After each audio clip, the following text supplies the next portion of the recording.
Assalamualaikum warahmatullahi taala wabarakatuh. Bismillah wassalatu wassalamu ala Rasulillah wa ala alihi wa sahbihi wa man walah. Allahumma la sahla illa ma ja'altahu sahla wa anta taj'alul hazna idza syi'ta sahla. Insyaallah kita cuba jawab soalan yang ditanyakan dalam Facebook.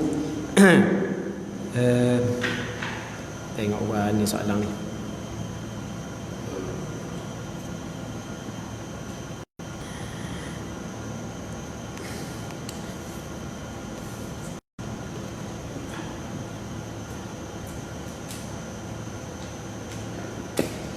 Okey, soalan daripada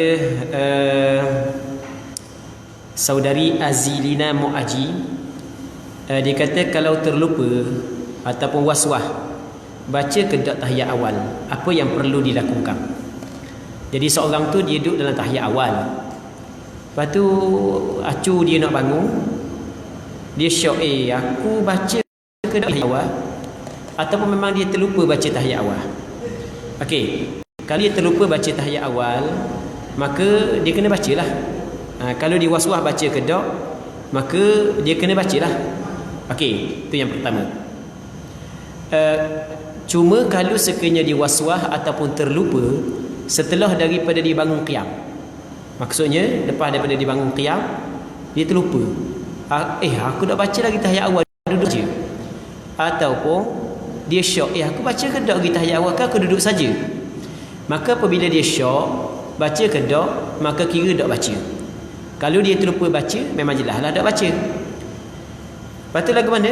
Kata ulama, tidak perlu dia turun kepada duduk semula, bahkan dia kena teruskan sembahyang dia, kerana tahiyat awal adalah sunnah. Maka meninggalkan perkara sunnah ia tidak membatalkan sembahyang. Cuma pada penghujung sembahyang lagi sunnah dia sujud sahwi. Baik,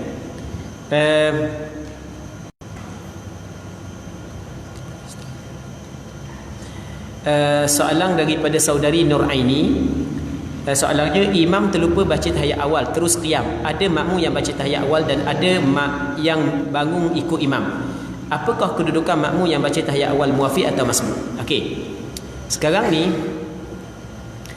tu imam tinggal tahiyat awal, tiba-tiba makmum ada hak yang baca dan yang tidak baca. Sekarang ni kita kena faham bahawasanya muslimat yang dirahmati oleh Allah Subhanahu wa taala, apabila tu imam tinggal tahiyat awal, maka diwajibkan kepada makmum tinggal tahiyat awal. Itu asal. Tidak boleh makmum membaca tahiyat awal ketika imam tinggal tahiyat awal. Dan perkara ini pernah berlaku kepada Nabi sallallahu alaihi wasallam, yang mana dalam satu sembahyang Rasulullah tertinggal tahiyat awal. Maka Rasulullah memberi isyarat kepada sahabat dia yang duduk tahiyat awal supaya mereka bangun.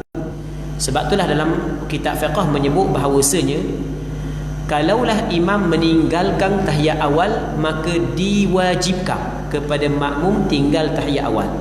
Jadi makmum yang bangun mengikut imam, dia telah melakukan perkara yang betul. Manakala makmum yang tidak bangun, dia tetap membaca tahiyat awal, maka dia telah melakukan kesalahan. Cuma adakah batal sembahyang dia ataupun tidak? Maka kata ulama kena tengok lagu mana. Kalau dia tahu hukumnya, dia tahu hukum perbuatan tersebut adalah salah, maka batal sembahyang dia.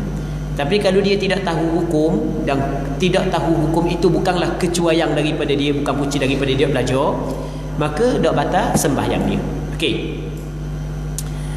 soalannya makmum tersebut, dia kata makmum tu muafiq ke masbuk. Kita nak tahu muafiq masbuk, kita kena tengok dia sempat tak tempoh membaca Fatihah ketika qiyam imam. Jadi kalau imam baca Fatihah seperti biasa, maksudnya baca Fatihah seperti biasa, ataupun imam baca laju tetapi imam baca surah, maka makmum tersebut dinamakan sebagai makmum muafiq, bukan makmum masbuk. Tetapi kalau tu imam baca Fatihah laju, dah baca dah surah, sehingga kan tidak sempat tempoh untuk menghabiskan Fatihah ketika imam qiyam, maka makmum itu dinamakan makmum masbuk, bukan makmum muafiq. Seterusnya Okey, ini kita jawab dah. Soalan daripada Tok Imam Ami Yusof. Soalan daripada saudara Saufi Abdullah, hafizahullah, semoga Allah Subhanahu wa taala memelihara beliau. Sebab dia biasa ikut semua ni pengajian yang amba ni. Katanya, boleh ustaz terangkan berkenaan dengan hadis al-ainan wika usahi faman nama falyatawadda, dan kaitan dengan telena dalam duduk tahiyat awal. Okey, kita di sana ada hadis yang dikeluarkan oleh Imam Ibnu Majah dalam kitab sunangnya, dan dikeluarkan oleh beberapa orang ulama hadis yang lain. Kata Nabi sallallahu alaihi wasallam, al-ain wika usahi, maksudnya mata ni adalah penambak bagi dubur. Faman nama falyatawadda, sesiapa yang tidur maka hendaklah dia berwuduk. Jadi dalam hadis ini menunjukkan bahawasanya tidur ia membatalkan wuduk. Hadis ini sebenarnya berlaku perselisihan di kalangan ulama hadis, adakah boleh dijadikan hujah ataupun tidak. Sebahagian daripada ulama hadis mengatakan bahawa hadis ini boleh dijadikan hujah. Jadi antara perkara yang membatalkan wuduk adalah tidur. Cuma di sana ada hadis yang lain yang dikeluarkan oleh Imam Muslim dalam kitab sahihnya daripada Sayyidina Anas bin Malik radhiyallahu taala anhu, yang mana kata Sayyidina Anas, kana as-sahabatu yantaziruna an-nabiy sallallahu alaihi wasallam al-isya, maksudnya para sahabat menanti Rasulullah untuk sembahyang isya, atau kama qala. Jadi para sahabat menanti Rasul untuk sembahyang isya, maka Rasul lambat keluar sehingga mereka itu tidur. Dalam riwayat secara jelas menyebut hatta takhfiqa ru'usuhum, sehingga kepala mereka tu sampai ke dada, tidur dalam keadaan duduk. Kemudian apabila Rasulullah keluar, maka muazzin ataupun Bilal iqamah, lepas tu Rasulullah sembahyang, dan sahabat yang tidur saat ni bangun tanpa mengambil wuduk terlebih dahulu. Maksudnya dia sembahyang walaupun dia tidur. Okey, kita ada hadis yang mengatakan batal wuduk kerana tidur, dan ada hadis yang mengatakan bahawasanya tidak batal wuduk kerana tidur. Maka mazhab Imam Syafi'i kata, hak yang batal wuduk kerana tidur adalah tidur yang tidak tetap papan punggung di lantai. Manakala hak yang mengatakan tak batal wuduk adalah tidur yang tetap papan punggung di lantai. Jadi ukurannya batal ataupun tidak tidur, Imam Syafi'i tengok, kalau punggung dia tetap di lantai, rapat di lantai, sekiranya kalau dia nak mengeluarkan angin ketika dia tidak tidur, dia tidak boleh mengeluarkan, melainkan dia kena senggeng dulu, maka tidur dalam keadaan begitu ia tidak membatalkan wudu. Okey, masalah tidur tadi, hak yang orang tu dia duduk tasyahud awal, dia tidur, lepas tu punggung dia rapat di latar, maka ketika tu wuduk dia tidak batal, berpandukan kepada hadis yang diriwayat oleh Imam Muslim yang para sahabat tidur dalam keadaan duduk menunggu Rasulullah sallallahu alaihi wasallam untuk sembahyang isyak. Apabila sembahyang isyak dilaksanakan, maka mereka sembahyang isyak bersama dengan Rasulullah tanpa mengambil wuduk terlebih dahulu. Okey, itu jawapan dia. Seterusnya soalan daripada Ustaz Ustaz Said mana?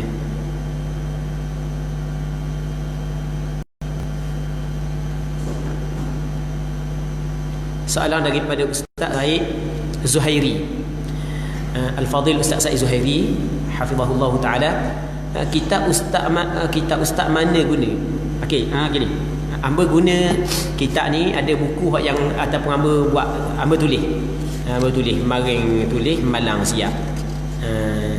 Jadi insya-Allah akan datang hamba akan cuba perbaiki, hamba akan cuba tambah balik hak yang patut dikurangkan, mana hak yang patut ditambah, dan kita akan buat buku, insya-Allah kita akan cetak.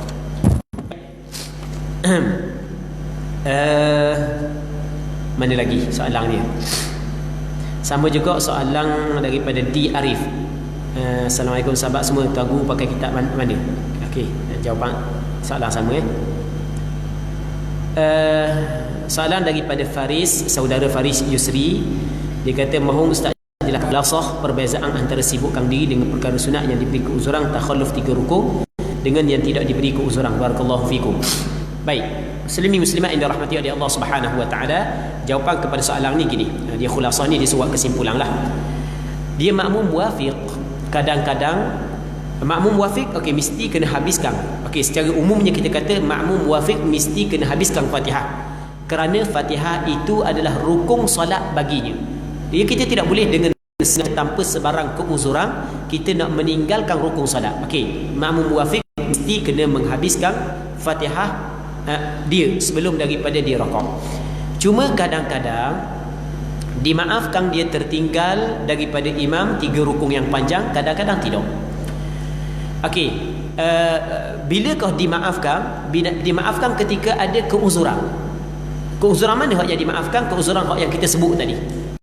Ada hak yang berlaku kesepakatan di antara Imam Ibn Hajar dengan Imam Ramli, ada keuzuran yang berlaku khilaf di antara Syekh Ibn Hajar dan Syekh Ramli. Manakala hak yang tidak ada keuzuran, maka dikirakan kecuaian daripada dia, maka tetap wajib dia kena menghabiskan Fatihah, dan mesti dia kena habiskan Fatihah sebelum daripada itu imam turun kepada sujud. Andai kata dia belum lagi menghabiskan Fatihah sebelum dari sedangkan tu imam nak turun kepada sujud, maka ketika tu wajib dia kena niat mufaraqah. Dia kena buat sembahyang secara bersendirian tanpa perlu mengikut imam. Okey, itu jawapan kepada soalan yang diajukan melalui Facebook. Baik. Jadi kita nak baca sikit lagi sebelum daripada kita masuk kepada perbincangan jamak dan qasar. Kita nak masuk sikit lagi, iaitu berkenaan dengan makmum masbuk.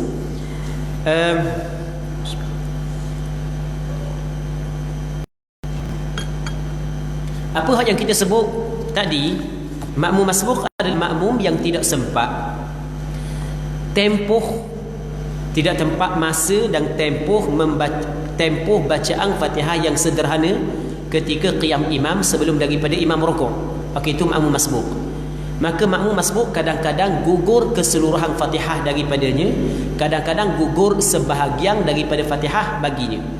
Baik, gugur ke semua Fatihah sekiranya contoh dia akad takbir tu imam rakaat. Okey, gugur ke semua Fatihah. Kalau dia sempat rakaat bersama dengan imam dan tumakninah dalam rakaat, maka dia sempat rakaat tersebut dengan syarat-syarat yang kita sebutkan tadi. Syarat yang pertama, mesti dia kena tumakninah dalam bersama dengan imam dalam rakaat. Syarat yang kedua, mesti tu imam saat itu sembahyang dia sah. Yang ketiganya, bukan pada rakaat yang lebih. Itu kita kena ingat syarat dia. Baik. Yang keduanya, makmum masbuk saat itu dia bukan gugur ke semua Fatihah, bukan dia hanya gugur sebahagian Fatihah sahaja. Sebagai contoh, dia takbiratul ihram, lepas daripada takbiratul ihram imam dak rakaat lagi, jadi dia dang baca 2-3 ayat. Apabila dia dang baca 2-3 ayat, maka dia kena baca 2-3 ayat tersebut. Lepas tu lepas daripada tu imam rakaat, maka gugur hak yang berbaki lagi Fatihah itu daripadanya. Okey, kita ada segi makmum masbuk yang memang tidak sempat untuk menghabiskan Fatihah ketika imam qiyam, memang tidak sempat. Okey, ini kategori hak yang ketiga, hak yang kita akan bincang pada benda ni. Cuma hak yang sepatutnya ketika dia tidak sempat untuk menghabiskan Fatihah adalah dia baca sekadar sempat. Tiba-tiba dia masuk dalam sembahyang, dia dah baca Fatihah lalu dia baca doa iftitah. Sepatutnya dah Allahu Akbar, baca lalu Fatihah. Tiba-tiba dia pergi baca doa iftitah terlebih dahulu. Dang nak baca Fatihah tu imam rakaat. Maka kata ulama, dia tidak boleh rakaat begitu. Bukan tempoh, kadar tempoh yang dia ambil untuk baca doa iftitah, perlu dia baca Fatihah sekadar tempoh tersebut. Sebagai contoh, kita dikira tempoh yang dia baca doa iftitah boleh 5 ayat, maka dia kena baca ayat Fatihah sebanyak 5 ayat. Sebab diwajibkan dia baca Fatihah sekadar dia dam. Tiba-tiba di tempoh masa yang sepatut dia baca Fatihah dia buat benda lain, maka dia kena ganti semula. Sama juga dia diam, dia tunggu, dia diam sebab dia tak dengar bacaan tu imam. Dia dengar bacaan tu imam, dia perkara yang dituntut, perkara yang disunat. Tiba-tiba dang dia nak baca Fatihah tu imam rakaat dah. Tapi kalau kira memang dia adalah masbuk sebab tidak sempat tempoh untuk menghabiskan Fatihah, maka tempoh yang dia diam saat itu, tempoh yang dia diam mesti dia kena ganti semula untuk baca Fatihah. Kalau dia dang habis sedoh yang perlu dia baca dan dia dang rakaat bersama dengan imam, maka dang rakaat tersebut. Kalau tidak dang rakaat bersama dengan imam, maka dang rakaat tersebut. Okey, kita buat contoh. Lepas tu nanti kita baca semula lagi. Katakanlah muslimin muslimat yang dirahmati oleh Allah Subhanahu wa taala, dia takbir Allahu Akbar, dia pun baca a'udzu billahi minasyaitonir rajim. Okey, dibaca a'udzubillah. Lepas tu Tok Imam rokok. A'udzubillah bukan wajib. A'udzubillah bukan Fatihah. Dibaca hak sunat. Tok Imam rokok. Adakah boleh dia rokok lalu? Dia masbuk ni. Adakah boleh dia rokok lalu? Tak boleh. Bukan dia kena baca Fatihah sekadar a'udzubillahi minasyaitonirrajim yang dia baca hak sunat asal dia. Okey, a'udzubillahi minasyaitonirrajim. Bismillahirrahmanirrahim. Okey, sebagai contoh baca. Bismillahirrahmanirrahim. Alhamdulillahirabbil alamin. Barulah dia rokok. Kalau dia rokok lalu tak boleh. Kalau rokok lalu tak boleh sebab dia sempat sedikit daripada Fatihah. Tiba-tiba dia guna tempoh hak sedikit buat benda hak yang sunat. Sepatutnya dia buat benda hak yang wajib.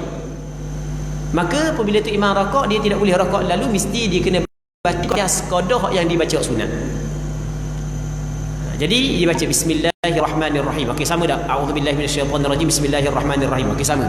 Lepas daripada baca bismillah baru rokok. Kalau dia sempat tamakninah bersama dengan imam dalam rokok, baru dang rakaat tersebut. Kalau tidak sempat, maka tak dang.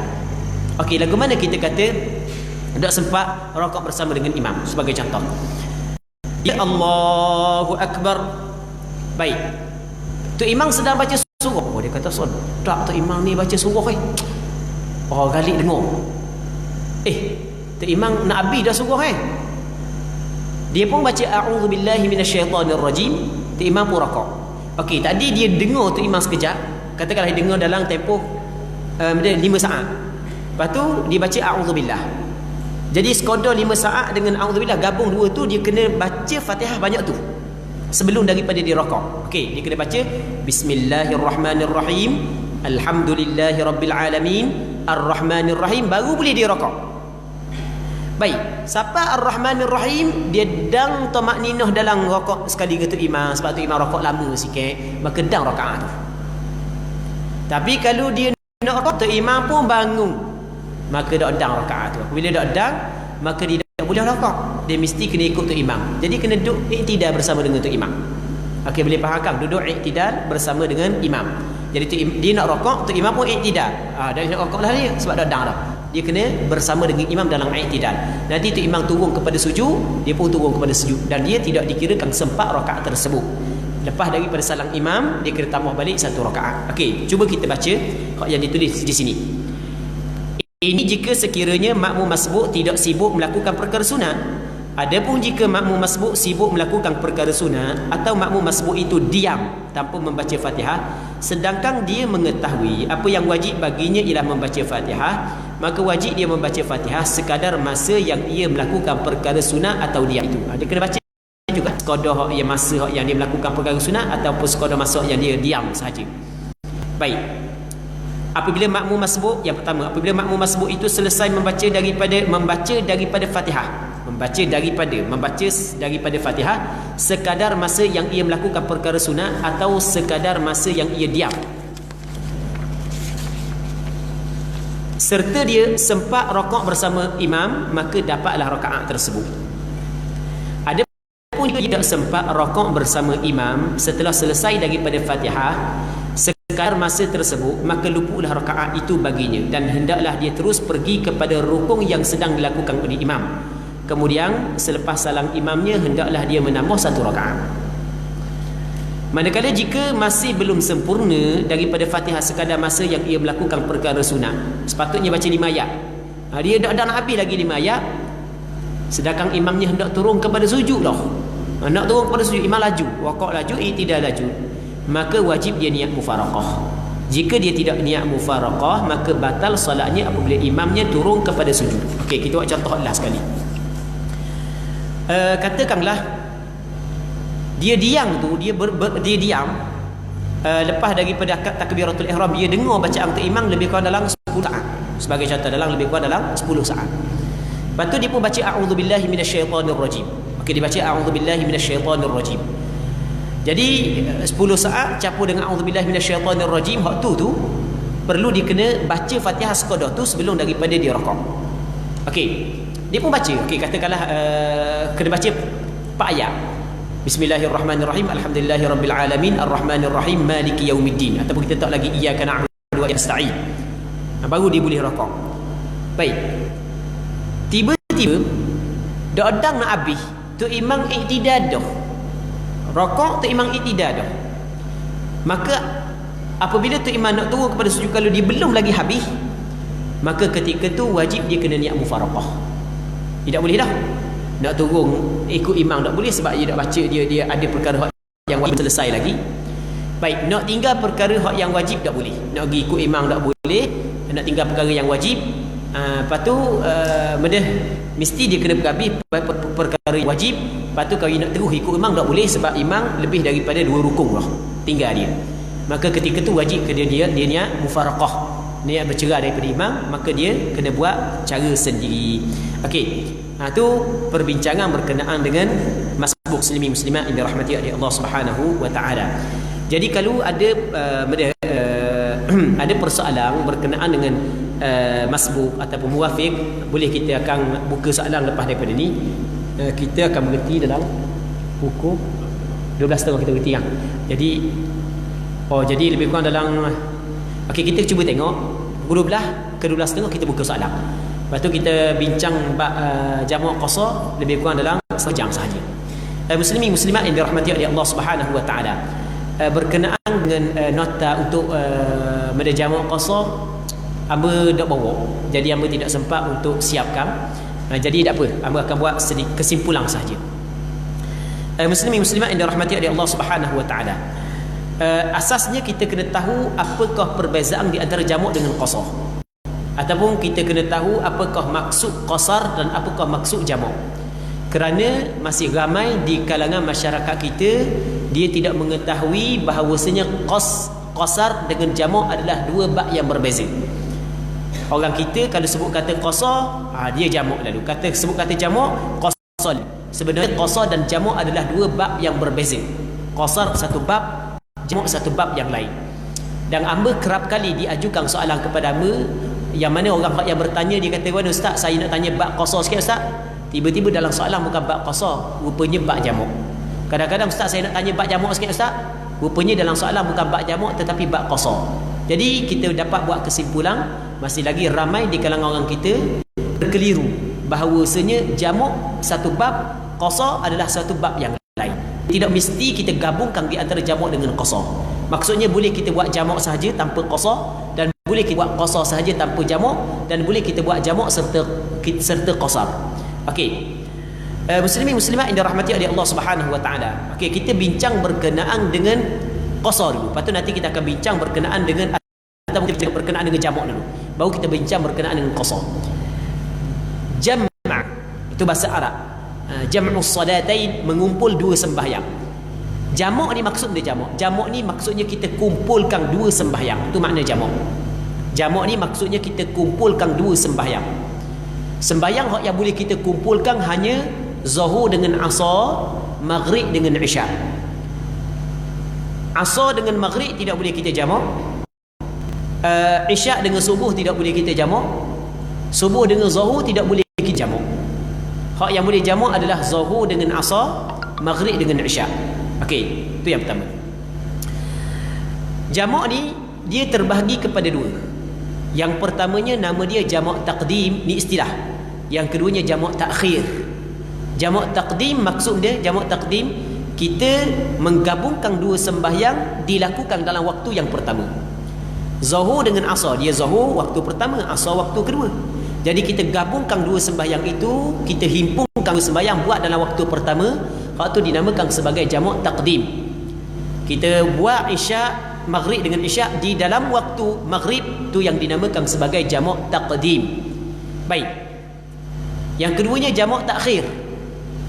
Jamak takhir maksudnya kita gabungkan 2 sembahyang dalam waktu yang kedua, iaitu kita buat Zuhur dan Asar di dalam waktu Asar, Maghrib dengan Isya di dalam waktu Isya. Maka itu dipanggil jamak takhir. Muslimin muslimat yang dirahmati oleh Allah Subhanahu wa taala. Okey. Kita faham dah makna jamak. Dan kita faham dah sembahyang mana yang boleh kita jamak. Subuh dah nak jamak. Tak ada orang jamak subuh dengan duha. Malas nak bangun subuh. Itu tak boleh. Kalau tu dia telah melakukan perkara yang salah, yang haram, dosa besar kalau sengaja. Mengeluarkan sembahyang daripada waktunya tanpa sebarang keuzuran syar'i, ia termasuk dalam dosa besar. Itu kita kena tahu, muslimin muslimat yang dirahmati oleh Allah. Okey. Jamak kita faham dah maksud dia, dan kita tahu dah pembahagian jamak terbagi kepada dua. Kita nak bincang pula berkenaan dengan sebab-sebab yang boleh kita buat jamak. Okey, kita kena tahu bahawasanya setiap sembahyang ada waktu dia.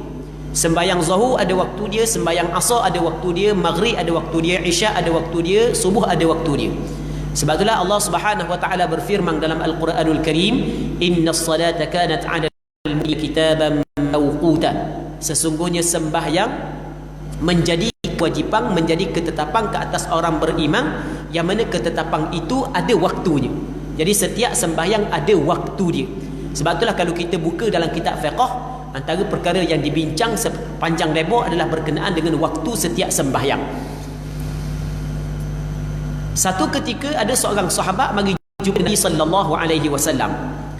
Dia pun tanya Rasulullah sallallahu alaihi wasallam tentang waktu sembahyang. Dia tanya Rasul tentang waktu sembahyang.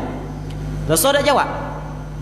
Untuk hari ni Rasul sembahyang pada awal waktu, esokkan Rasul sembahyang pada akhir waktu. Lepas daripada itu Rasul pun panggil balik dia. Rasul kata sembahyang, waktu sembahyang adalah dua waktu yang kita sembahyang pada dua hari ni. Hari pertama Rasul sembahyang awal waktu, hari kedua Rasul sembahyang akhir waktu setiap sembahyang. Maka Rasul jawab, dia kata, okey, waktu-waktu bagi setiap sembahyang tersebut adalah di antara dua waktu yang kita sembahyang dua hari ni. Baik. Jadi setiap sembahyang ada waktu dia. Jamak ni dengan maksud kita mengerjakan sembahyang bukan pada waktu asalnya. Okey, bukan pada waktu asalnya. Dia pada asalnya tidak boleh kita sembahyang bukan pada waktu asalnya, melainkan ada sebab yang diizinkan syarak. Okey, soalannya apakah sebab yang membolehkan kita sembahyang fardu bukan pada waktunya, bukan pada waktu asalnya? Ataupun apakah sebab yang boleh kita melakukan jamak sembahyang?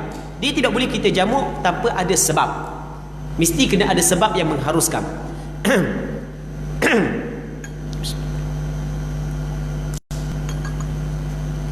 Mengikut pandangan mazhab Imam Syafi'i, sebab yang membolehkan kita jamak yang pertamanya adalah safar, bermusafir. Apabila kita bermusafir maka boleh kita jamak. Tapi bermusafir yang ada syarat-syarat dia, cukup syarat-syarat dia lah. Ada syarat dia, nanti kita akan cerita syarat dia. Jadi kalaulah dia tidak bermusafir, maka nanti kita akan bincang lepas daripada ni. Jadi sebab yang pertama yang membolehkan dia jamak, yang boleh dia jamak adalah bermusafir. Bermusafir. Cuma syarat bermusafir tu dua.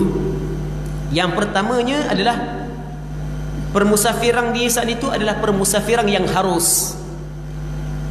Permusafiran yang harus. Maksud dia permusafiran yang harus, maksud permusafiran yang harus adalah bukan permusafiran yang haram.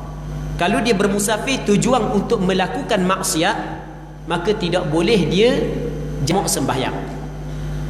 Sebab jamak ni adalah rukhsah, kelonggaran dan keizinan yang syarak bagi kepada kita. Dan kita tidak dapat memperolehi rukhsah, kelonggaran yang diberikan oleh syarak dengan melalui kita melakukan. Jadi kalau orang tu bermusafir tujuan untuk curi, tujuan untuk minum arak, tujuan untuk zina, tujuan untuk bunuh orang, tujuan untuk merampok, okey, permusafiran itu adalah permusafiran yang haram. Jadi apabila permusafiran tersebut adalah permusafiran yang haram, maka tidak boleh dia jamak sembahyang. Mesti kena sembahyang setiap sembahyang dalam waktu masing-masing, waktu asal. Okey, syarat yang pertama. Syarat yang kedua adalah mesti permusafiran itu adalah permusafiran yang jauh. Kalau permusafiran yang dekat tidak boleh dia jamak sembahyang. Ni Pengkalan Nyirih kan, Peninggalan Nyirih kan. Ya, Pengkalan Nyirih Menda hok yang kampung hamba dak kenal kat sini sebenarnya. Kampung Menda dekat Tembilah jauh sini tau. Berapa kilometer sini ke Tembilah?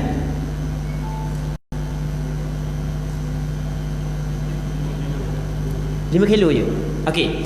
Jadi daripada Pengkalan Nyirih ke Tembilah dikirakan bermusafir. Sebab musafir ni makna berjalan. Bermusafir makna berjalan. Tetapi oleh kerana dekat sangat di antara Pengkalan Nyirih dengan Tembilah, maka tak boleh kita jamak. Dia yang boleh jamak adalah perjalanan yang jauh. Okey, ukuran tu jauh bagaimana ukuran jauh? Kata ulama, ukuran jauh adalah ukuran 2 marhalah ke atas. 2 marhalah ke atas. Okey, 2 marhalah ni warna pula 2 marhalah. Okey, gini. Satu marhalah dia menyamai lebih kurang menyamai 41 kilometer. Lebih kurang 41 kilometer satu marhalah. Jadi bermakna 2 marhalah adalah lebih kurang 82 kilometer. Okey, lebih kurang kita kata. Lebih kurang.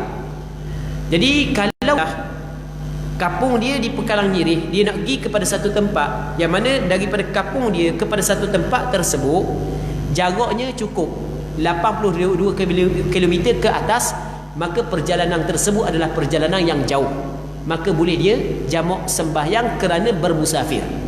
Tapi kalau nak pergi Tembilah, nak pergi kerja dekat belakang, nak pergi Jegetih, dekat Peh je, nak jamak dah tu tak boleh. Tu tak boleh, dekat sangat tak boleh. Kalau nak pergi ke Kuala Terengganu ataupun ke Kemamang, hamba bagi daripada Kemamang hamba bagi daripada Kemamang, tolak sebelum subuh tadi. Pukul kat pukul 5 tolak. Sampai sini 8 lebih. Jadi hamba boleh daripada Kemamang sini 3 jam lebih kurang. Boleh ya. Baik. Jadi syarat yang pertama mesti permusafiran itu permusafiran yang harus, bukan permusafiran untuk melakukan maksiat. Yang keduanya permusafiran itu adalah permusafiran yang jauh. Okey, ketika mana seorang yang dia bermusafir kepada suatu destinasi yang jauh lah, lebih daripada 82 km daripada kampung dia, dan permusafiran itu adalah permusafiran yang harus, tujuan nak pergi menuntut ilmu, nak pergi ziarah, pergi nega, kena kerja, dah kira lah, jangan bukan tujuan untuk buat maksiat je, maka boleh dia jamak sembahyang di dalam permusafiran tersebut. Boleh dia buat jamak. Kerana ada dah sebab yang mengharuskan dia buat jamak, iaitu permusafiran dengan cukup syarat-syarat dia.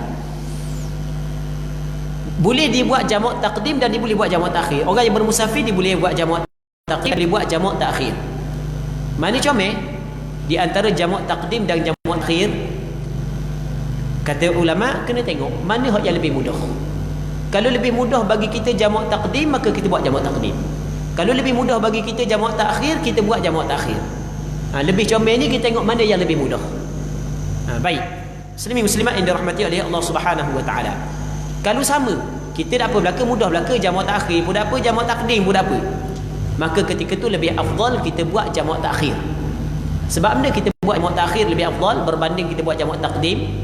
Kerana buat jamak takhir adalah kita buat waktu asar dalam waktu dia, kita selesai, dan kita buat zuhur dalam waktu asar. Dia sebenarnya kita buat sembahyang selepas daripada waktu dia sah, sebab kira qada. Betul tak gitu? Ni kita buat perbandingan je, kita buat perbandingan sah. Tetapi kalau kita buat jamak takdim, kita akan buat zuhur dalam waktu dia tak apa, tapi kita buat asar dalam waktu zuhur. Dia kalau kita buat, kalau biasa kita nak sembahyang asar sebelum daripada waktu dia, tidak boleh. Okey, boleh faham kan? Kini sekarang ni kita sembahyang asar lalu lagi.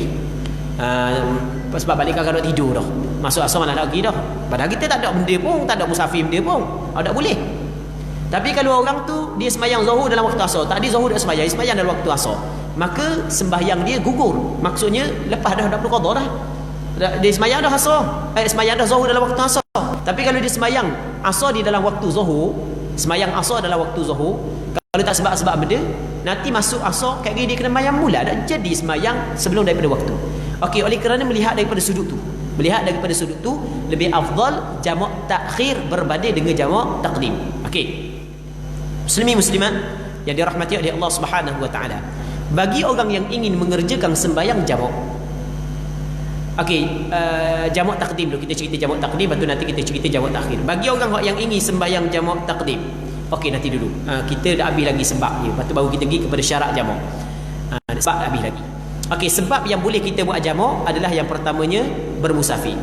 Ada lagi sebab yang lain yang boleh kita buat jamak, ada lagi. Yang keduanya hujang. Hujang juga boleh kita buat jamak, tapi dalam mazhab Imam Syafi'i, jamak kerana hujang hanya jamak takdim sahaja, tidak boleh jamak takhir. Dan lagu mana hujang? Katakanlah sebagai contoh, kita mari daripada rumah kita mari sembahyang Jumaat di Masjid Ibn Abbas. kita mari sembahyang jemaah di sini. Masa kita nak akad takbir tu hujan lebat, maka tu imam pun khabar kepada makmum, kita buat jamak lalu lah. Kat lagi lepas daripada sembahyang zuhur kita sembahyang asar lalu. Lepas daripada zuhur kita sembahyang asar lalu. Boleh ke tak? Dibolehkan. Tapi syarat ada hujan. Nanti lepas kita bagi salam zuhur masih lagi ada hujan, boleh kita sembahyang asar lalu berjemaah. Lepas daripada sudah masuk hujan berhenti. Itu tak kira. Yang penting ada hujan pada sembahyang zuhur dan ada hujan pada permulaan sembahyang asar tadi. Apabila kita sembahyang dah jamak di masjid, nanti asar sekarang wajib bang ke tak? Tak. Wajib sembahyang pula? Tak. Selesai dah. Tapi mungkin di tempat kita jarang orang buat. Dan benda ni pernah dilakukan oleh Nabi SAW. Mungkin di tempat kita jarang orang buat. Mereka kalau orang belajar dia tahu. Dia tahu hukum dia boleh. Cuma ada hak yang pernah buat, mungkin ada hak yang ramai hak yang belum pernah buat. Okey, nak kabarnya boleh. Kita nak kabar afdal. Mana lebih afdal sembahyang jamak dengan sembahyang setiap sembahyang dalam waktu masing-masing? Pastinya sembahyang setiap waktu, setiap sembahyang dalam waktu masing-masing itu adalah lebih afdal daripada kita jamak. Okey. Muslimin muslimat yang dirahmati oleh Allah Subhanahu wa taala. Okey, ada lagi selain daripada tu sebab yang membolehkan kita jamak mengikut pandangan mu'tamad dalam mazhab Imam Syafi'i? Tak ada dah. Tidak ada dah. Tak ada dah. Namun ada pandangan yang kedua dalam mazhab Imam Syafi'i. Begitu juga pandangan sebahagian daripada ulama mazhab yang lain yang mengatakan boleh kita buat jamak ketika ada masyaqqah, ketika ada kesusahan, untuk kita sembahyang setiap sembahyang dalam waktu masing-masing. Ada pandangan sebahagian daripada ulama berdasarkan kepada hadis Abdullah bin Abbas radhiyallahu taala anhuma yang dikeluarkan oleh Imam Muslim, juga dikeluarkan oleh Imam Tirmizi dan beberapa orang ulama hadis yang lain, yang mana Nabi sallallahu alaihi wasallam pernah membuat jamak di antara zuhur dengan asar ketika Rasul berada di Madinah, bermakna bukan bermusafir, tanpa takut dan tanpa ada hujan. Maka sebahagian daripada ulama menjadikan hadis ini sebagai sandaran bahawasanya boleh jamak ketika ada masyaqqah, ada kesusahan. Okey, sebagai contoh, baru ni hamba dijemput oleh pihak kesihatan, pihak hospital Dungu, untuk membentangkan permasalahan jamak kepada staf-staf. Sebab musim Covid ni, staf-staf kesihatan ni kena pakai dia. Jadi nak sembahyang setiap waktu payah. Lepas tu dia suruh hamba bincang masalah ni, bagaimanakah cara kalau dia nak sembahyang jamak. Okey, bagi staf-staf yang susah untuk pecah pakar payah, ataupun doktor yang perlu masuk bilik pembedahan yang menelang masa yang cukup lama, 2 waktu sembahyang sebagai contoh, begitu juga pesakit sebagai contoh, maka ketika tu atas pandangan sebahagian daripada ulama boleh dia buat jamak. Namun sebaik-baiknya tidak buat jamak. Kena ingat, sebaik-baiknya tidak buat jamak. Sebaik-baiknya, kerana masalah jamak berlaku khilaf. Apabila berlaku khilaf, keluar daripada khilaf itu yang dituntut. Kita buat biar sepakat ulama mengatakan sah. Jangan kita buat sepakat ulama, ada ulama kata sah dan ada ulama kata tidak sah. Jadi sebaik-baik kita buat benda yang disepakati oleh ulama kata sah. Jadi oleh kerana masalah ni masalah khilaf, maka sebaik-baiknya kita elokkan. Tapi dalam hal-hal tertentu tidak menjadi masalah kita lakukannya. Jadi muslimin muslimat yang dirahmati oleh Allah Subhanahu wa taala, ketika ada masyaqqah boleh kita buat jamak atas pandangan sebahagian daripada ulama. Okey, kita buat contoh. Ni kita buat contoh sebagai contoh dah. Kita buat kenduri. Jadi tetamu ramai. Jadi kita memang orang rujuk kita je. Kalau tak ada kita, jeng kereng habis. Contoh. Jadi kalau kita lari pergi sembahyang, cek jeng kereng. Jadi kita tak boleh lelak. Maksudnya tak boleh hilang pun. Sekelip mata pun tak boleh. Jadi susah tu nak sembahyang setiap sembahyang dalam waktunya. Maka ketika tu boleh buat jamak atas pandangan sebahagian daripada ulama. Hamba kata boleh, bukan hamba kata afdal. Sebaik-baiknya dengan kesepakatan ulama kita buat setiap sembahyang dalam waktunya. Okey, ketika ada masyaqqah boleh kita sembahyang jamak. Itu atas pandangan sebahagian daripada ulama. Okey, muslimat yang dirahmati oleh Allah Subhanahu wa taala. Jamak terbahagi kepada 2. Yang pertamanya jamak taqdim, yang keduanya adalah jamak takhir. Jamak taqdim kita buat zuhur dengan asar dalam waktu zuhur, maghrib dengan isyak dalam waktu maghrib. Maka dia ada syarat-syarat dia. Jamak takhir juga ada syarat-syarat dia. Okey, jamak taqdim syarat dia yang pertama. Syarat dia yang pertama, mistilah al-buda'atu bil ula. Hal tu disebut di dalam kitab. Dalam kitab Safinatun Najah. Al-buda'atu bil ula maksudnya kita mulakan dengan sembahyang yang pertama. Maksud mulakan dengan sembahyang yang pertama, kita sembahyang zuhur dulu baru sembahyang asar. Sembahyang maghrib dulu baru sembahyang isyak. Tidak boleh kita sembahyang asar dulu baru sembahyang zuhur, sembahyang isyak dulu baru sembahyang maghrib. Sembahyang jamak taqdim mesti kena sembahyang yang pertama dulu. Tu syarat yang dia mula-mula. Jadi kalau kita pergi sembahyang asar dulu baru sembahyang zuhur, maka sembahyang asar kita tak jadi. Sembahyang zuhur jadilah sebab dalam waktu dia. Kalau kita nak buat jamak, kita sembahyang pula asar sekali lagi selepas daripada sembahyang zuhur. Baik.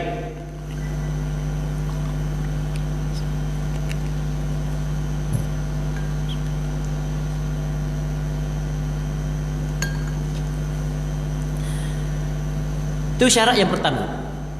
Manakala syarat yang kedua adalah waniyatul jam'i fiha, kena niat jamak di dalam sembahyang yang pertama. Ketika kita tengah sembahyang zuhur, kita kena niat jamak. Maksud niat jamak kerana dalam hati kita ada qasad, ada keinginan lepas daripada ni kita nak sembahyang asar lalu. Ketika kita sembahyang maghrib, dalam hati kita ada qasad lepas daripada ni kita nak sembahyang isyak lalu. Tu makna niat jamak. Niat jamak ni bukan mesti sahaja aku nak jamak kayak gini, bukan mesti gitu. Dalam hati kita kayak gini nak sembahyang asar lalu lah. Kayak gini nak sembahyang asar lalu. Pas ni nak sembahyang asar lalu. Ya dah tu, niat jamak dah tu. Kiralah cakap dalam hati dengan bahasa ganung ke, bahasa besuk ke, boleh berlaku. Yang penting ada keinginan dalam hati untuk mengerjakan sembahyang asar lepas daripada sembahyang zuhur. Mesti kena niat. Niat dah kira di mana pun, dalam rakaat ke naik, tidak ke dalam sujud, kedua antara sujud. Yang penting sebelum daripada bagi salam. Kalau dia tidak niat untuk buat jamak dalam sembahyang yang pertama, maka tidak boleh lagi dibuat jamak taqdim. Sebagai contoh dia sembahyang ramai-ramai kawan dia musafir. Dia pada asal dia tak buat jamak. Lepas daripada dia sembahyang assalamualaikum warahmatullahi, assalamualaikum warahmatullahi, kawan dia pakat bangun. Dia belum bayang dulu. Dia kata dah seorang buat jamak. Aku dah ingat nak niat saat ni dalam sembahyang, maka tak boleh dah dibuat jamak. Sebab habis dah masa niat dalam sembahyang. Dalam sembahyang yang pertama. Okey. Berapa dah syarat? 2. Yang ketiganya adalah wal muwalatu bainahuma. Mesti kena muwalat di antara dua sembahyang. Maksud dia muwalat kena berturut-turut. Maksud dia berturut-turut, jangan ada perpisahan yang lama di antara sembahyang yang pertama sembahyang yang kedua. Lepas daripada sembahyang zuhur, dia kena sembahyang asar lalu. Lepas daripada sembahyang maghrib, kena sembahyang isyak lalu. Kalau orang puang lepas daripada sembahyang zuhur, buka alat solat kejap, sikat bulu kening, coteng ni, tamanlah tumbah duk coteng. Baik, baru nak buat sembahyang asar, tak boleh. Sebab putus dah mualah. Kalau ketuk tu tak ada masalah. Ketuk sebab dah ketuk kan, mesti kena ambil air sembahyang. Tak ada masalah sebab tu adalah maslahah sembahyang, tu tidak menjadi masalah. Ketuk ambil air sembahyang tu sembahyang macam mana boleh je, tak ada masalah.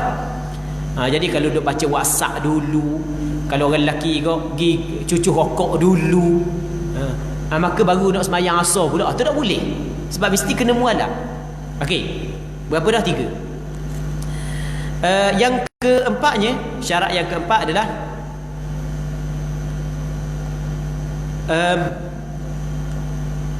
wa dawamul udhri ila al-ihrami bithaniyah. Ya. Padang pula.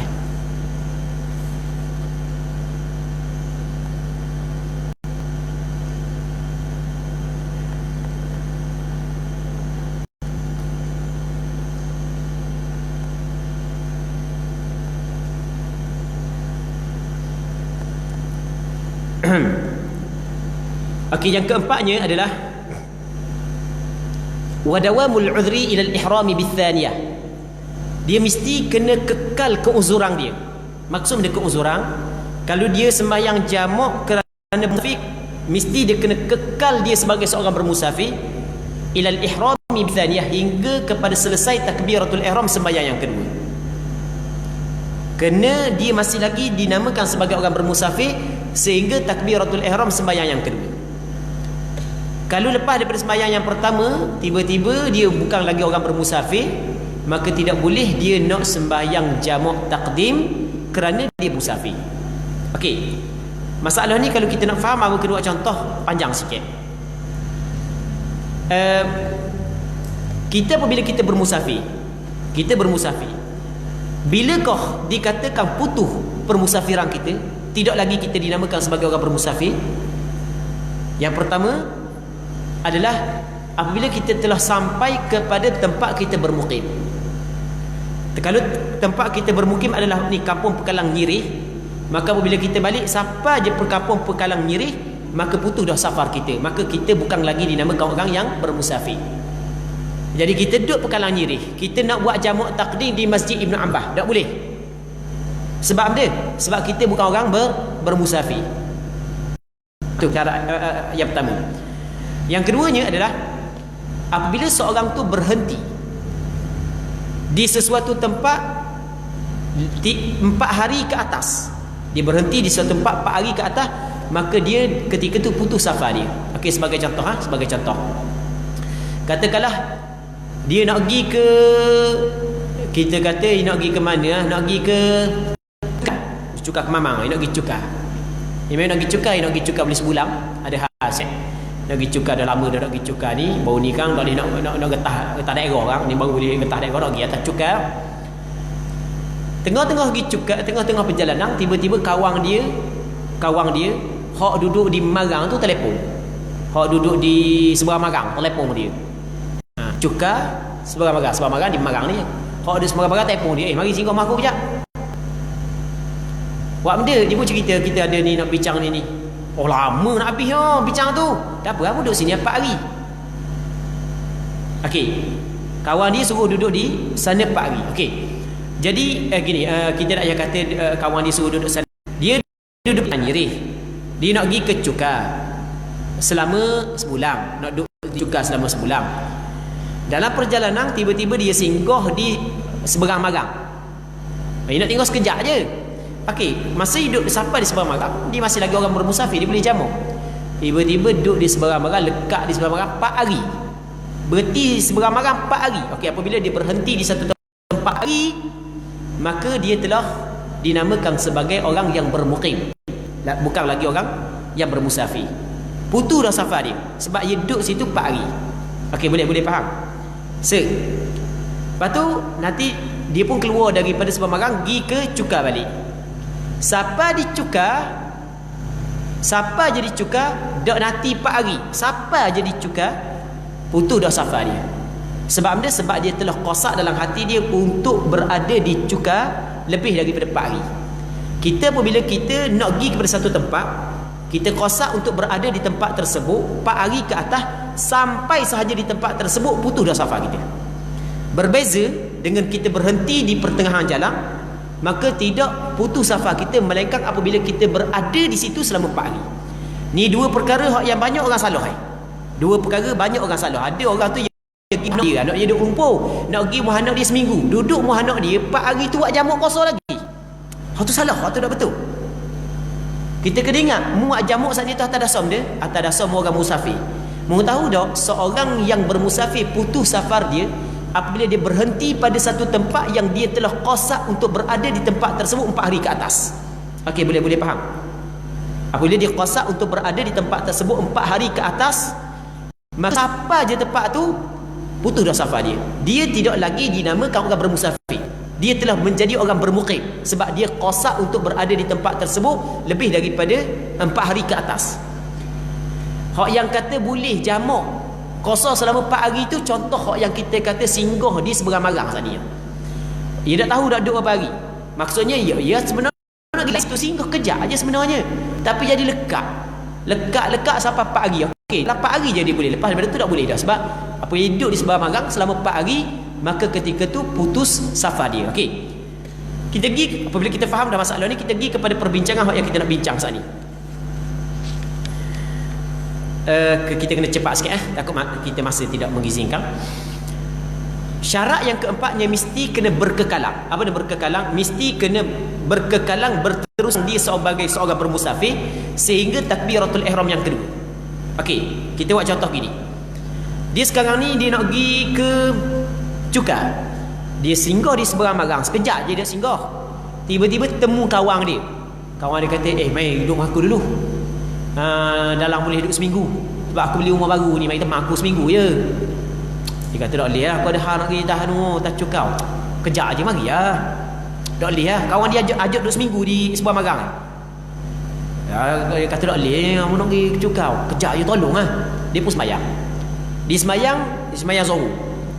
Tengah-tengah di sembayang Zuhur, dia teringat hak kawan dia ajak suruh duduk di seberang Marang seminggu. Hak tadi ditolak. Tengah sembayang Zuhur, dia kata, "Biar duduk seminggu siang kat dia." Apabila dia qasad untuk berada di seberang Marang selama seminggu, maka ketika itu putus safar dia. Okey, boleh faham? Sebab dia qasad untuk berada di situ selama seminggu dah, maka putus safar dia. Apabila putus safar dia, tak boleh dah dia nak buat jamak taqdim. Sebab atas dasar dia nak buat jamak taqdim, sedangkan jamak taqdim saat ni tu diharuskan kepada dia kerana dia bermusafir. Apabila dia qasad untuk berhenti pada satu tempat 4 hari ke atas, maka ketika itu dia tidak lagi dinamakan sebagai orang bermusafir, maka tidak ada dah sebab yang membolehkan dia buat jamak taqdim. Okey, ni perbezaan yang cukup halus, yang ada sebahagian tersilap, bukan sebahagian kecil, ramai yang tersilap dalam masalah ni. Muslimin muslimat yang dirahmati oleh Allah Subhanahu wa taala. Baik. Tetapi kalau qasad saat itu berlaku setelah daripada dia mengangkat takbiratul ihram sembahyang yang kedua, maka tak ada masalah. Okey, Allahu Akbar. Dia sembahyang Zuhur, lepas tu dia niat aku nak buat jamak dengan Asar. Lepas dia sembahyang Zuhur, dia sembahyang Asar lalu. Allahu Akbar. Tengah sembahyang Asar, baru mari dalam hati dia, aku nak berhenti sini 7 hari. Kata ulama, boleh dia teruskan jamak kerana lepas takbiratul ihram. Okey, sama juga dengan masalah sembahyang kerana hujang tadi. Mesti masa sembahyang pertama ada hujang, masa takbiratul ihram sembahyang Asar kayak gitu ada hujang. Kalau lepas daripada takbiratul ihram sembahyang Asar, tiba-tiba tengah tu hujang berhenti, maka sah sembahyang jamak dia kerana keuzuran ada pada takbiratul ihram sembahyang yang kedua. Okey, boleh faham? Bila kita faham masalah ni, maka kita faham satu masalah yang lain. Yang ada sebahagian daripada kita dia bermusafir daripada tempat jauh balik kampung. Okey, katakan contohlah. Kata dia mari daripada Kemamang. Dia berhenti di Tembilah. Berhenti sebab nak buat jamak. Masa tu dalam pukul 2 baru, pukul 2. Jadi jauh lagi nak masuk Asar. Dia pun buat sembahyang Zuhur tu dia buat Asar. Okey, boleh buat. Sebab ada sebab yang mengharuskan dia buat jamak. Daripada Tembilah ke kampung dia 10 minit je. Okey, sampai kampung dia lebih kurang 2.5 sampai kampung dia. 2.5 dah masuk lagi Asar. Apabila masuk Asar kaki, adakah wajib dia kena sembahyang Asar semula? Jawapannya tidak. Sebab dia telah jamak dah tadi. Dah kan masa sampai kampung tu kan baru masuk Asar kan? Ya, masa dia jamak tadi tu cukup syarat. Masa dia sembahyang Asar tu dia masih lagi orang bermusafir. Lepas daripada dia sampai kampung, hak tu nombor 2, hak tu dak kira. Baik, jadi gugur dah kewajipan sembahyang Asar daripada dia. Walaupun hak yang paling baik dia sembahyang sekali lagi berjemaah di masjid, tetapi kalau dia tamu sembahyang pun selesai dah. Okey. Muslimin muslimat yang dirahmati oleh Allah Subhanahu wa taala. Itu syarat bagi jamak taqdim. Manakala jamak takhir sebenarnya syarat yang penting satu je syarat dia. Syarat jamak takhir satu je hak yang penting. Benda syarat jamak takhir dalam waktu pertama tu, bukan dalam sembahyang, dalam waktu pertama kita ni buat jamak. Masuk Zuhur, aku sembahyang Zuhur dalam waktu Asar kayak giyah. Gitu je. Masuk Maghrib, kayak aku sembahyang Maghrib dalam waktu Isyak kayak giyah. Niat je. Kalau tidak niat untuk sembahyang Zuhur dalam waktu Asar dan dalam waktu Zuhur dia tak sembahyang, maka dosa. Dia dalam waktu Zuhur dan dia tak niat nak sembahyang Zuhur dalam waktu Asar, maka dosa. Masuk waktu Asar wajib dia kena sembahyang Zuhur, tapi sembahyang tersebut jatuh qada. Okey, itu perbezaan di antara masalah orang yang ada niat untuk sembahyang zuhur dalam waktu asar dengan orang yang tidak ada niat. Jamak takdim, jamak takhir mudah. Kita niat dalam waktu yang pertama sahaja. Masa nak sembahyang zuhur dulu pun tak apa, nak sembahyang asar dulu pun tak apa, nak muallak ke tak mau muallak pun tak ada masalah. Maksudnya lepas daripada sembahyang zuhur nak tidur dulu sekejap, pukul 6 baru pula sembahyang asar boleh, ataupun nak sembahyang lalu pun boleh. Maksudnya tidak disyaratkan muallak. Tidak disyaratkan muallak, tidak disyaratkan sembahyang asar dulu, tidak disyaratkan sembahyang zuhur dulu. Boleh belaka kita nak sembahyang mana dulu. Yang comelnya kita sembahyang zuhur dulu baru sembahyang asar, supaya kita ikut tertib dia, ikut susunan yang asal bagi sembahyang. Muslimin muslimat yang dirahmati oleh Allah Subhanahu wa taala. Okey. Seterusnya berkenaan dengan jamak, berkenaan dengan qasar. Sani jamak qasar, makna dia qasar. Qasar ni maksudnya adalah qasrun, makna memendek sembahyang. Sembahyang pak kita buat dua. Jamak kumpulkan sembahyang. Qasar adalah memendekkan sembahyang. Dia lain tau. Kita boleh buat jamak saja tanpa qasar. Kita boleh buat jamak saja tanpa qasar. Kita sembahyang zuhur 4, asar 4, maghrib 3, isyak 4. Itu dipanggil dia jamak saja tanpa qasar. Dan boleh kita buat qasar saja tanpa jamak. Masuk waktu zuhur kita sembahyang zuhur 2 rakaat. Masuk waktu asar kita sembahyang asar 2 rakaat. Masuk waktu isyak kita sembahyang isyak 2 rakaat. Itu dipanggil dia buat qasar sahaja tanpa jamak. Jamak dengan qasar dua bab yang berbeza. Bertekan banyak kali, dua bab yang berbeza. Kita jangan campur aduk kali, jangan kita gaul ikut dam. Jamak lain, qasar lain. Dan boleh kita buat jamak serta qasar. Dan kita boleh buat jamak kedua-dua qasar. Jamak yang pertama tidak qasar, yang kedua qasar. Boleh. Okey, lu kita buat jamak serta qasar kedua-dua kan ya. Zuhur 2 rakaat, asar 2 rakaat. Dan boleh kita buat jamak qasar yang pertama, tamam yang kedua. Zuhur 2 rakaat, asar 4 rakaat, boleh. Zuhur 4 rakaat, asar 2 rakaat, boleh. Sebab kita kena faham jamak lain, qasar lain. Itu kita kena faham. Muslimin muslimat yang dirahmati oleh Allah Subhanahu wa taala. Sebagaimana jamak ada sebab dia, begitu juga qasar ada sebab dia. Qasar sebab dia je. Sepakat ulama, ni je boleh kita qasar. Hal lain tak boleh. Sebab yang membolehkan kita qasar adalah bermusafir. Selain daripada bermusafir tak boleh.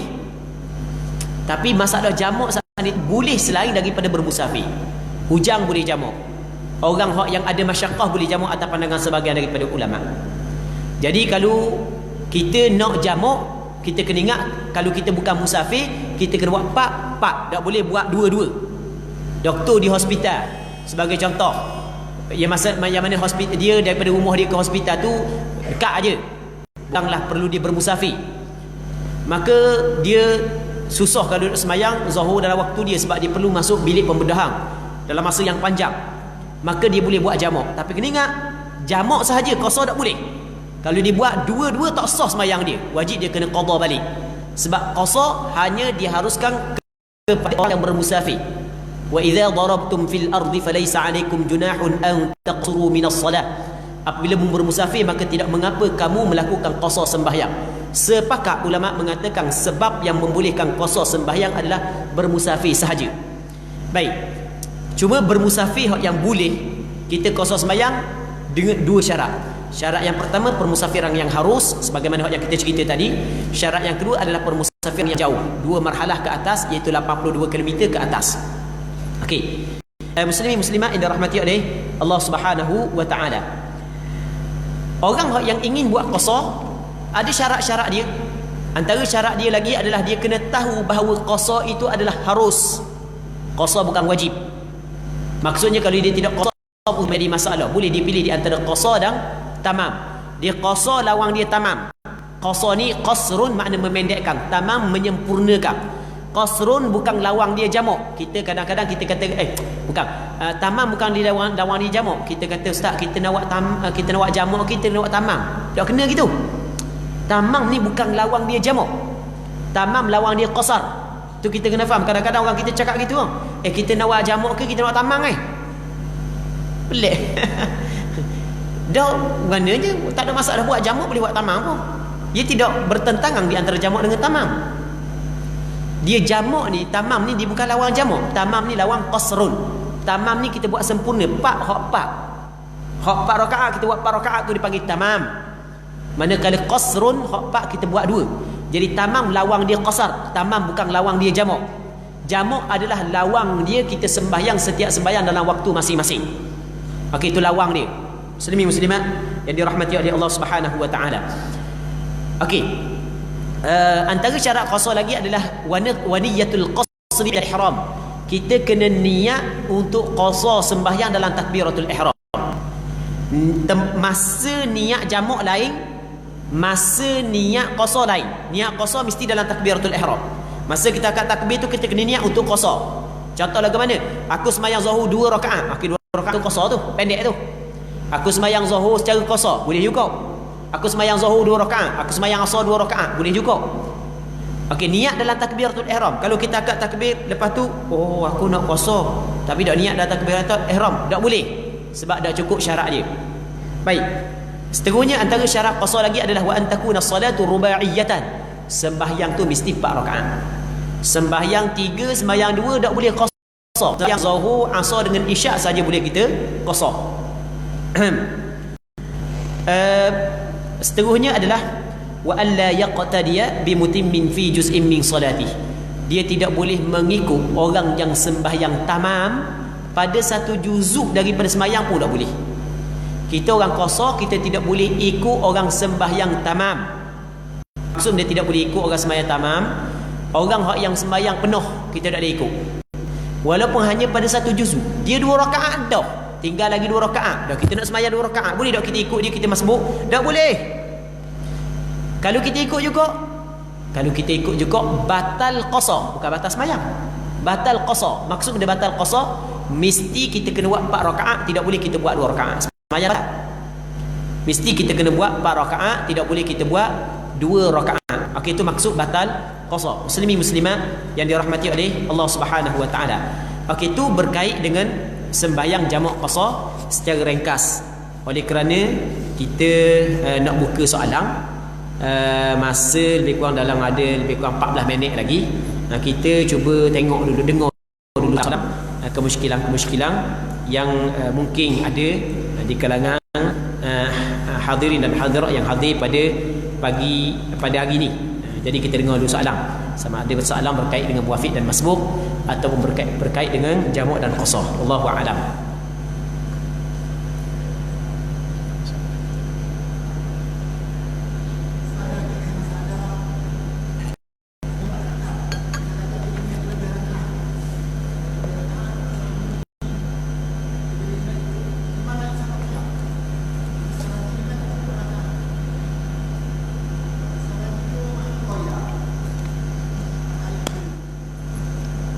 Okey, soalan yang pertama, tu imam lebih rakaat.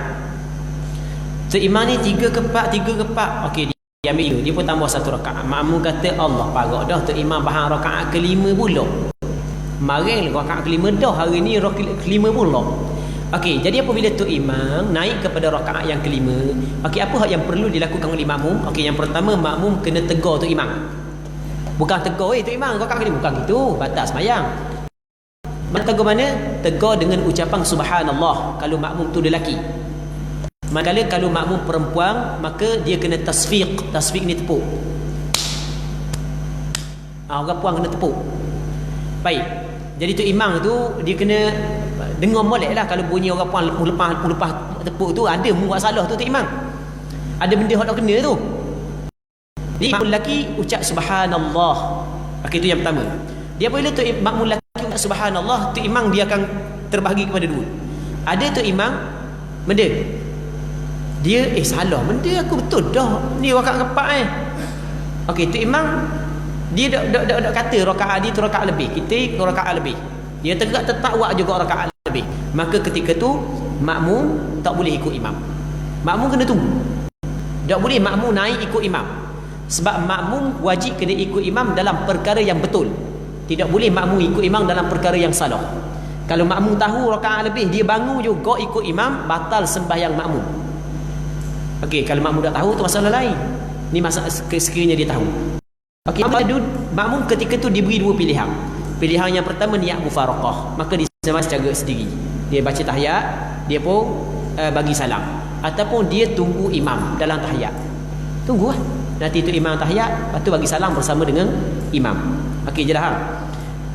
Okey, itu yang pertama. Yang keduanya, tu imam saat ni tu apabila makmum kata subhanallah, tu imam oh iya rakaat lebih dah, tu imam duduk mula.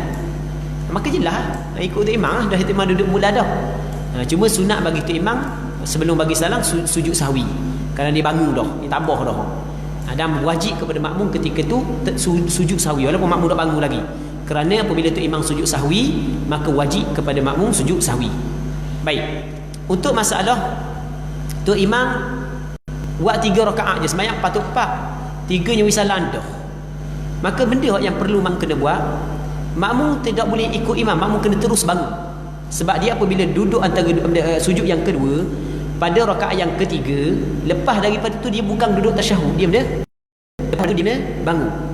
Tiba-tiba tu imam duduk, maka makmum tak boleh berduduk, makmum kena bangun. Baik, dan makmum apa yang dituntut kepada makmum adalah ucap subhanallah. Maksud tegur tu imam. Kalau tu imam wadak je wisalang juga, maka makmum kena sudah sembahyang dia. Sudah maksudnya kena buat jugalah serakaat lagi sebab dia ikut lagi saat ni kan. Okey, wallahu a'lam. Ada lagi soalan lain?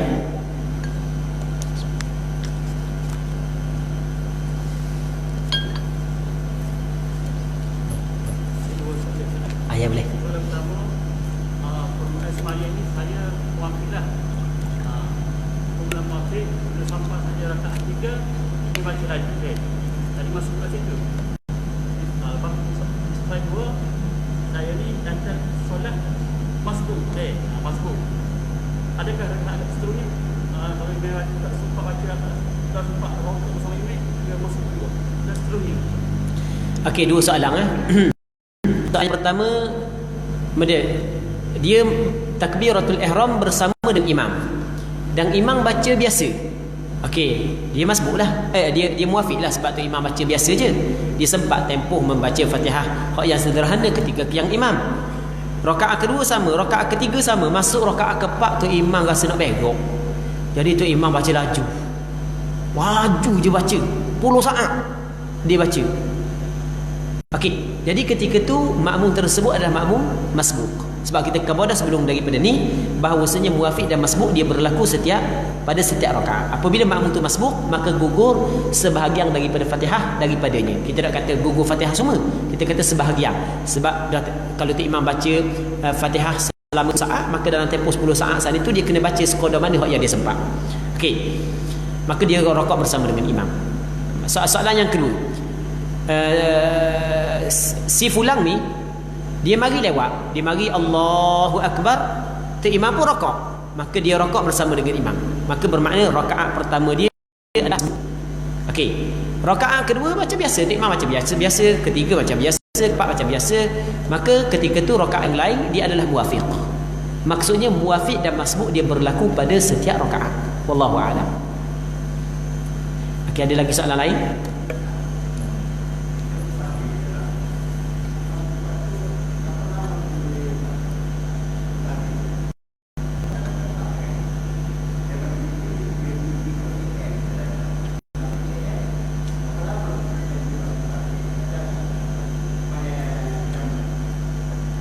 Okey.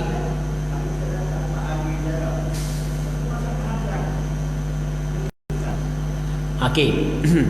Jadi sekarang ni masalah kita tak payah kata KL sebab KL ni luah.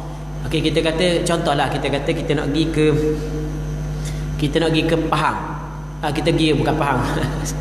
Luah kau, Pahang ni negeri tu. Okey, kita kata daripada Pekalan Nyirih kita tok di mana lah. Okey, kita tak di mudah-mudah Seberang Magang. Kita kata contoh Seberang Magang dekat sikit. Seberang Magang kita bermusafir lah, jauh dari sini sampai Seberang Magang boleh dah jamak kosong sembahyang. Maka soalannya, lama mana kita boleh sembahyang jamak kosong ketika kita berada di Seberang Magang? Di situ kan. Okey, lama mana kita kena tengok lagu ni. Bagaimanakah kosak kita ketika kita nak pergi tadi tu, kita nak berhenti lama mana di sebelah magang? Kalau kosak kita untuk berada di sebelah magang 4 hari ke atas tanpa dikira hari sampai dengan hari keluar, maka siapa saja di sebelah magang boleh kita jamak qasar. Siapa aja tak boleh dah. Okey, ni yang pertama. Yang kedua, baik, kita nak pergi sekejap je, kita nak pergi sehari je. Kita nak pergi sehari je. Okey, sampai di sebelah magang boleh lagi kita jamak dalam tempoh sehari semalam. Tiba-tiba kereta ada masalah. Nasallallahu alaihi wasallam. Kita cari pomen kawasan tu tak ada. Kereta kita pelik. Kena cari pomen yang memang betul-betul pakar. Kita dah tunggu pomen kata pas nak hari, mari pas nak hari, pas cerah kita dah tunggu. Hari ni kita tunggu, sekarang kita tunggu. Setiap masa kita mengharapkan dia sampai. Setiap masa kita mengharapkan dia sampai. Maka ketika tu boleh kita qasar dan jamak selama 8 hari.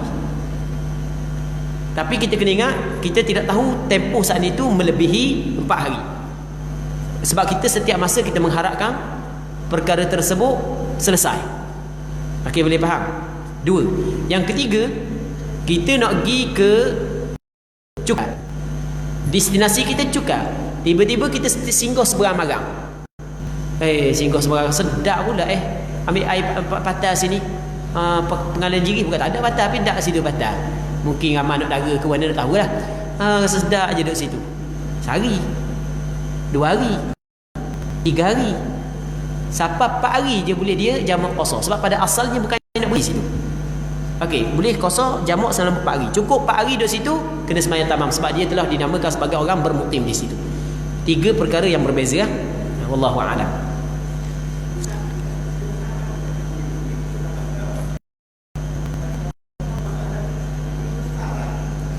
Okey, fahamlah.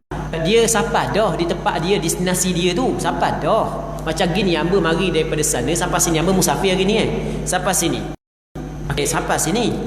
Jadi hamba nak duduk sini sekejap aje. Sebagai lagi hamba nak balik dah. Jadi boleh jamak qasar. Tapi tiba-tiba kawan ni kata kita pergi Tapula kejap. Sehari, okey tak apa sehari. Lepas tu nak balik pula pada Pula, orang kata nak balik yang besar Nanti kita tunggu kat gigi sikit dulu. Tak boleh juga karang pula. Tak boleh juga karang pula. Tunggu setiap waktu. Maka ketika tu lama kita boleh jamak qasar, iaitu hamba 18 hari. Yang sebagaimana yang kita sebut. Tapi kalau hamba kosak daripada rumah lagi, kosak daripada rumah lagi nak pergi Pula selama 4 hari ke atas. Sebab ada jemputan kuliah. Sebab baru ni yang bagi jemputan kuliah. Ni yang budak kia Pula sebab dadang. Dia ada baru ni ada jemputan kuliah di Pula. Jadi katakanlah ada jemputan kuliah 2-3 hari Pula. Bukan 2-3 hari, 4 hari ke atas. Maka siapa berpula tak boleh dah jamak qasar. Okey, jelas kan? Wallahu subhanahu wa ta'ala a'la wa a'lam. Okey, kita ada risau ada gelik lagi. Alah. Luar tajuk boleh tegak?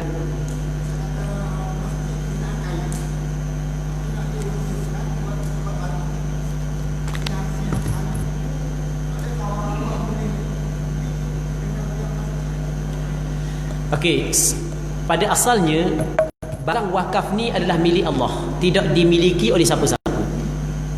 Dia milik Allah. Kita nak jual barang, mesti kita jual barang yang kita milik. Okey, boleh faham? Sebab itulah barang wakaf kita tidak boleh jual. Sebab kita nak jual atas dasar dia, atas dasar kita pemilik. Bukan kita boleh jual kalau benda tu milik kita. Barang wakaf adalah milik Allah, maka tidak dijual. Itu pada asal. Sebab itulah ulama mengatakan benda yang diwakafkan kepada masjid dan seumpamanya tidak boleh kita jual. Baik. Namun di sana ada pandangan sebahagian daripada ulama mengatakan, kalau benda yang diwakafkan itu tidak lagi berfungsi, maka boleh kita jual. Di pandangan sebahagian ulama, tapi bukan pandangan yang disepakati. Syarat benda tu tidak lagi berfungsi, tidak boleh lagi digunakan untuk kegunaan yang asal. Asal pewakaf dia nak barang tu diguna. Tiba-tiba benda tu tidak lagi berfungsi. Maka apabila tidak lagi berfungsi, maka pihak pengurusan, kalau masjid, bahagian pengurusi masjid, AJK, jawatan kuasa masjid, dia boleh menjual perkara tersebut, tapi dengan syarat Tidak boleh jual harga yang rendah daripada pasaran, mesti harga yang biasa. Syarat pertama. Yang keduanya, dimasukkan perkara tersebut kepada wakaf masjid semula. Okey, boleh faham? Wallahu a'lam.